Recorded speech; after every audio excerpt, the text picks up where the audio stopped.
Hey, how's everybody doing today? Hope you guys are having a good week. I want to read to you just a couple verses out of Proverbs chapter 13. And we're going to start at verse 16. And we're going to skip a verse, and then we're going to skip another verse. So 16, 18, and then 20. Wise people think before they act. Fools don't, and even brag about their foolishness.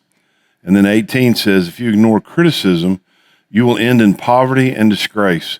If you accept correction, you will be honored. And then verse 20, walk with the wise and become wise. Associate with fools and get in trouble.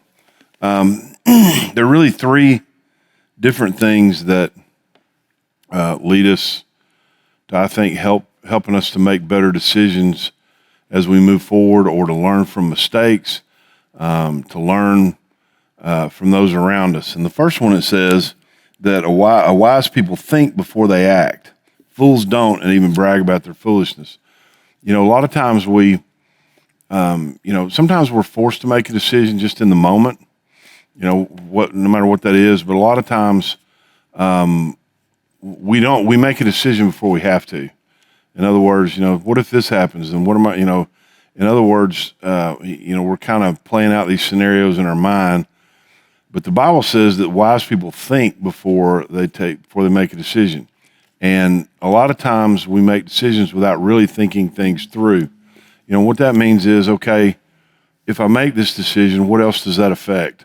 What else is that going to change? And sometimes we don't think through all the implications. So God's given us a mind. He's given us the ability to think. He's given us the ability to think critically. And that's something that we need to maybe have a little bit more of in the world that we live in, to think through the implications of a decision. And God has given us the ability to have common sense and to think through things.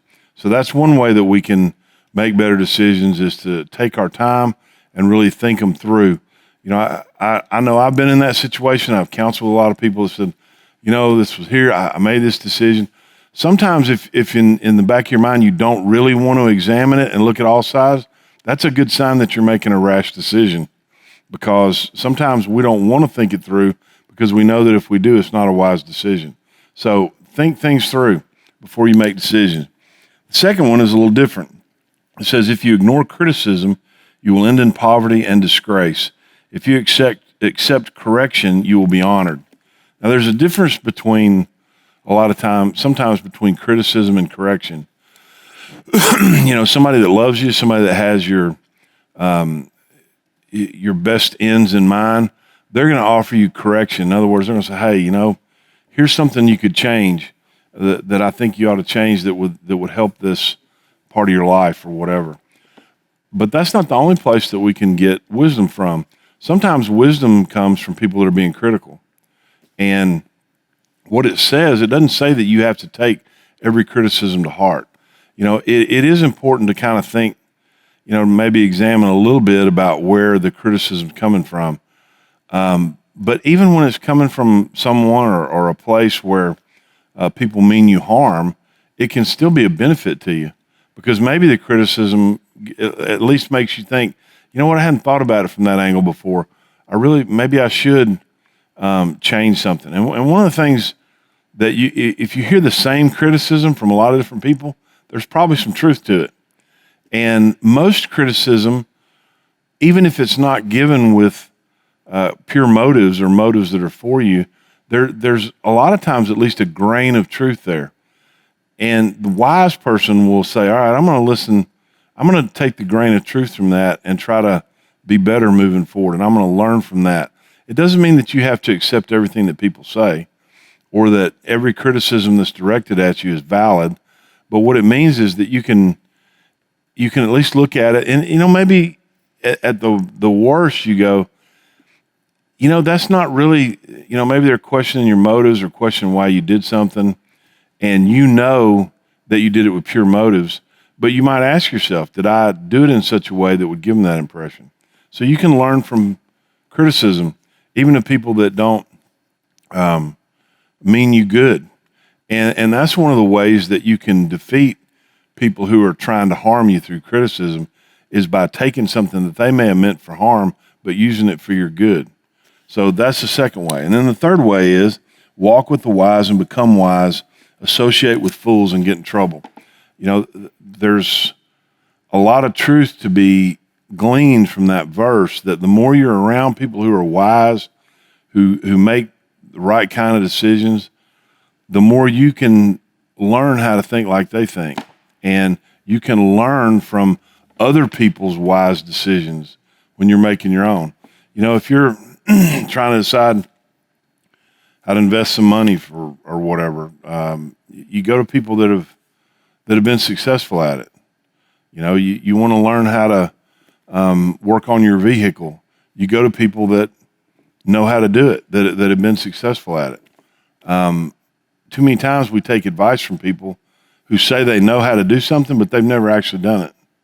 And that's not a real wise, that's not surrounding yourself with wisdom. You know, you can go to any business in town and you'll find plenty of people that will think they know how to run it better than the people that are running it. And it doesn't mean that they may not have some valid suggestions, but the fact is they don't know everything that goes into running it other than the person who's running it. And so you want to find people that have experience and have proven, you know, like I'm not going to go to somebody that's been married. You know, my daughter and my son-in-law now have been married for 6 months, and I love them, and they're doing great. But I wouldn't suggest a couple that's 15 years into their marriage and are having trouble to go to them for marital advice. Okay, it's not because they're not doing a good job. It's that they don't have the experience yet to be able to answer those kind of questions. But too many times we go to people that know less than we do sometimes and ask for advice. And, you know, that old saying, well, you know, failure brings experience and experience brings wisdom. If that's true, then the people that have failed the most would have the most wisdom. But if they had the most wisdom, why do they keep failing? Just saying. Just something to think about. So go to people that have wisdom. Go find somebody that's been married for 20, 30, 40 years. Ask them. You know, somebody that's farther down the road than you are. There's a good chance they've been through maybe what you're going through, or somebody out there has. Find somebody that's been through it successfully and get their advice. So those are the three things. Number one, and this is for everybody, me included, take time and think through decisions. You know, sometimes we think we know right off the bat, and maybe we ought to take a little bit more time and think about it. The second thing is learn how to use criticism, no matter where it comes from or who it comes from, for your benefit. Now, I'm going to tell you right now, that's the hardest one out of the three. Because when somebody criticizes you, immediately you want to bow up, get defensive, and tell them why they're wrong. And I'm not saying you got to say, oh, you're right. I'm just saying you need to think about it and use it for your benefit. And then the third thing is be around wise people. You want to be wiser, you want to know something, be around people that have proven wisdom and proven knowledge. So that's just some thoughts from Proverbs 13. I hope that'll help you. I hope you guys have a great week, and we'll see you this Sunday, whether in person or online, and God bless. Have a great week.